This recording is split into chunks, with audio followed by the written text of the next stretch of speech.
Auto ಜೊತೆಗೆ ಹಾಲಿನ ದರ ಏರಿಕೆ ಕೂಡ ಆಗುತ್ತೆ. ಈ ಸುಳಿವನ್ನು ಕೊಟ್ಟಿದ್ದಾರೆ ಸಚಿವ ವೆಂಕಟೇಶ್ ಅವರು, ಸದನದಲ್ಲೇ ಉತ್ತರಿಸಿದ್ದಾರೆ ಇದಕ್ಕೆ.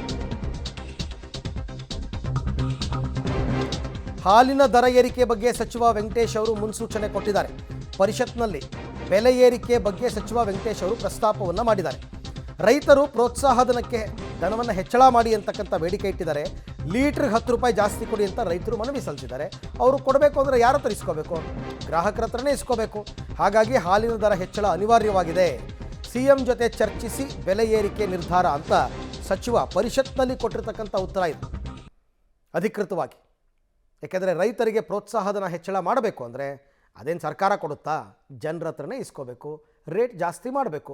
ಇನ್ನೊಂದು ಬೆಲೆ ಏರಿಕೆಯ ಬರೆ ಮಾಡಬೇಕು ಅಂತಕ್ಕಂಥ ರೈತರ ಬೇಡಿಕೆ ಇದೆ ಅಧ್ಯಕ್ಷ. ಅದು ನಾವು ಒಂದ್ಸಲ ಚರ್ಚೆ ಮಾಡಿದ್ದೀವಿ. ಚರ್ಚೆ ಎಷ್ಟು ಹಾಲಿನ ಜನ ಈಗ ರೈತರು 10 ರೂಪಾಯಿ ಜಾಸ್ತಿ ಮಾಡಿ ಅಂತ ಕೇಳ್ತಾ ಇದ್ದಾರೆ.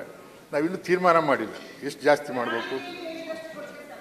ಅದು ನಾವು ಪ್ರಣಾಳಿಕೆಯಲ್ಲಿ ಹೇಳಿರೋದು ಸಬ್ಸಿಡಿ 2 ರೂಪಾಯಿ ಜಾಸ್ತಿ ಮಾಡ್ತೀವಿ ಅಂತ ಹೇಳಿರೋದು. ಇದು ರೇಟ್ ಜಾಸ್ತಿ ಮಾಡಬೇಕು ಅಂತ ಕೇಳ್ತಾ ಇದ್ದಾರೆ. ರೇಟ್ ಜಾಸ್ತಿ ಮಾಡಬೇಕು ರೈತರು ಒತ್ತಡ ಇದೆ. ಅದು ಎಷ್ಟು ಮಾಡಬೇಕು ಅಂತ ಏನೋ ತೀರ್ಮಾನ ಮಾಡಿ ರೇಟ್ ಅಂತ ಜಾಸ್ತಿ ಮಾಡ್ತೀವಿ ಅಂತ ಮುಖ್ಯಮಂತ್ರಿಗಳ ಜೊತೆ ಒಂದು ಸಭೆ ಮಾಡ್ತೀವಿ. ಹಾಲಿನ ಥರ ಹೆಚ್ಚು ಮಾಡಬೇಕು ಅಂತಕ್ಕಂಥ ರೈತರ ಬೇಡಿಕೆ ಇದೆ ಅಧ್ಯಕ್ಷ. ಅದು ನಾವು ಒಂದ್ಸಲ ಚರ್ಚೆ ಮಾಡಿದ್ದೀವಿ. ಚರ್ಚೆ ಎಷ್ಟು ಹಾಲಿನ ಜನ ಈಗ ರೈತರು 10 ರೂಪಾಯಿ ಜಾಸ್ತಿ ಮಾಡಿ ಅಂತ ಕೇಳ್ತಾ ಇದ್ದಾರೆ. ನಾವಿನ್ನೂ ತೀರ್ಮಾನ ಮಾಡಿಲ್ಲ ಎಷ್ಟು ಜಾಸ್ತಿ ಮಾಡಬೇಕು. ಪರಿಷತ್ತಲ್ಲಿ ಅವ್ರು ಮಾತಾಡಿದ್ದಾರೆ ಅಂತಂದರೆ ಫಸ್ಟ್ ಇವ್ರು ಶುರು ಮಾಡೋದೇ ಹಾಗೆ 10 ರೂಪಾಯಿ ಅಂತಾರೆ. ಆಮೇಲೆ ಹೆಚ್ಚು ಕಡಿಮೆ ಮಾಡಿ ಬಾರ್ಗೇನ್ ಮಾಡಿ 4 ರೂಪಾಯಿನೋ 5 ರೂಪಾಯಿನೋ ಜಾಸ್ತಿ ಮಾಡ್ತಾರೆ. ಅದು ಫಿಕ್ಸ್. ತುಂಬ ದಿವಸದಿಂದ ಇದು ಪೆಂಡಿಂಗ್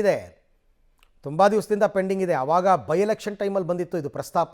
ಎಲೆಕ್ಷನ್ ಇದೆ ಅನ್ನೋ ಕಾರಣಕ್ಕೋಸ್ಕರ ಅದನ್ನು ಮುಂದೂಡಿಕೆ ಮಾಡಿದರು. ಈಗ ಮತ್ತೆ ಪ್ರಸ್ತಾಪವನ್ನು ಇಟ್ಟಿದ್ದಾರೆ. ಮುಖ್ಯಮಂತ್ರಿಗಳು ಓಕೆ ಅಂದರೆ ಆಗುತ್ತೆ.